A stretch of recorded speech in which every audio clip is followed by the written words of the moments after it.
Hi, and welcome back to Between the Benches, your go-to place for all hockey news. Division number 3, the Central Division. This is a bit of a weird one, to be honest. I'm not sure if this one's weaker than the West or not. The bottom is pretty painful, but there's some really good teams in here. So without further ado, let's just hop right into her. Again, I have a bit of a bolder predictions for this one than I think I had for the West. Starting with the very first one, I'm probably going to get lit up for this one as well. But you know what? From what I've seen, I have no reason to believe why they won't finish here. And this is probably going to disagree with a lot of people, but Chicago, bottom in the division. Now, I know what you're saying, and I see the jersey behind me. How can any team finish dead last when Detroit's in the division? My Pee-wee team could finish ahead if Detroit was in the division. But look at Chicago's goaltending and do not laugh. Try your hardest not to laugh, because that is some terrible goaltending. Malcolm Subban's never been a starter. Delia's barely a backup before, and now they're really just throwing him to the wolves. You lost Taves. You lost Kirby Dack. Who knows how Strom's going to do with all that pressure? Nylander's hurt, not that he was any help when he wasn't hurt. Patty Kane can't carry this team anymore. Seabrook's a ghost of what he was. Old man Keith is just growing his hair out more and more for every disappointing season he has. I just don't see how Chicago is not the bottom team in this division. And I'll explain why with my other choice that everyone else has as the bottom. The easy pick, as you will call it. The Detroit Red Wings. The guys who are going to have as bad as a year as their reverse retros look. However, Steve Yzerman is the GM of this team. And I know he knows they're in the tank, but they added Grice.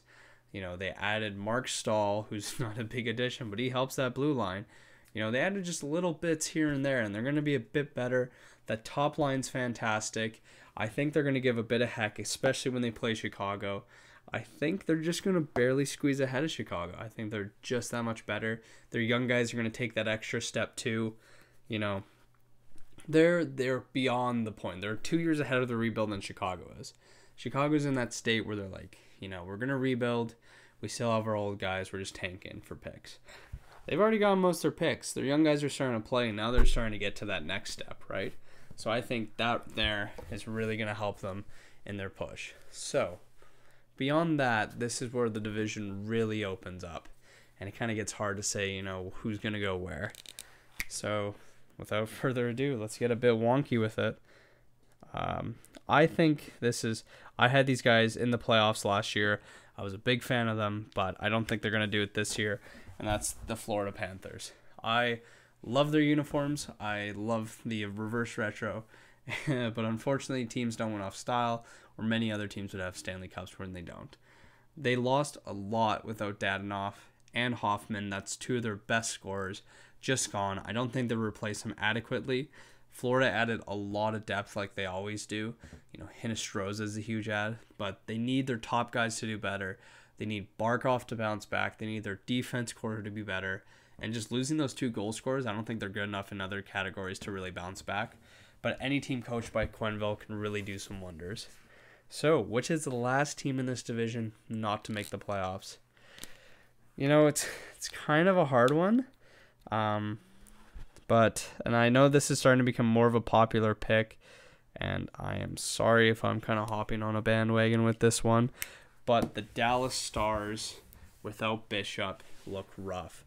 And everyone's going to say, oh, but Dallas made the Stanley Cup final. And I know, and they had a great run.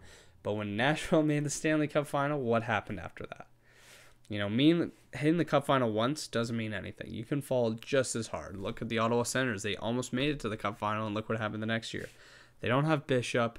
A lot of their good young guys, they're still there, but I just don't like the depth around them, to be honest. And their whole play physical defensive game is very well known, especially everyone was talking about it in the playoffs. So you can best believe that every other team has that kind of in their mind, what they're thinking about.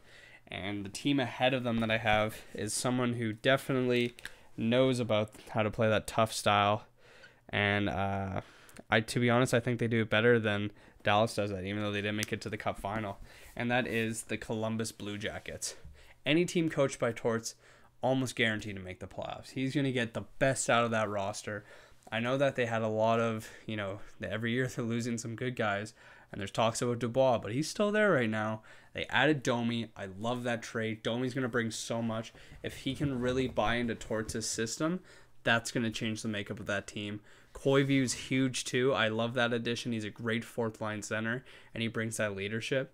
Their defense is great as always. Werenski Jones, that's just a beautiful pairing, and I love their goaltending. I think it's the best duo in the league. There's a lot of good goalies out there, but Corpy and Elvis, they're just fantastic. So I got them finishing fourth just because they do lack a bit of that high-end scoring, but they're going to grind their way to a cup. Contenders, not to the cup, obviously. Number 3, I think it's pretty obvious, isn't it? I'm not going to put Tampa or Carolina here. So we got the Nashville Predators. I like a lot of additions they made, but a lot of them do feel like damage control. They're just kind of make up. They went on a haul, didn't get Hall. They got Craig Smith gone. That's a big hurt. But they added some good scoring. They got their good defense as always. Saros is ready to become the starter for this team, and I think he's really going to take the reins. So I honestly think, Nashville, they're going to be pretty good this year. I think they're going to have a bit of a bounce back after, the mess that happened last year. And I think they will make the playoffs, especially when they're playing against Chicago, Detroit, Florida. I think they're going to squeeze all up there. And I really like it. Now, here's where I kind of go off the board. I'm going to put both my top 2 down. I'll explain why I pick them there. I guess you can already guess by me just saying that. Oh no, he's going to put something stupid on the board. And I'm going to put something stupid on the board, to be honest. But I believe that this is how it's going to shake out. Tampa Bay Lightning's been partying like crazy, as they should because they want a Stanley Cup. However, Cup hangovers are a thing. They're going to be tired when they come back. In the state they are, I don't... if there is an X factor, they might have players, get sick as the year go on. So they might be in the bit of tank. Kucherov's hurt all season. I think a couple guys are going to get hurt. A little bit of their depth left. They're still one of the best teams in the league, don't get me wrong. But I think Carolina is ready to take that step, with Svechnikov hitting his 3rd year. Aho is really emerging as a elite number 1 center. Their defense depth is better than anyone, and in such a shortened season, they're really going to need that. So I have Carolina taking first. I really like what the Hurricanes have done. I think they're a Cup contender. No one talks about them like that, but I consider them just as good as teams like Vegas, Colorado, Tampa Bay. Guys like that. I can see Carolina in the conversation, and with such an easy div, I think they're really going to feast on the competition.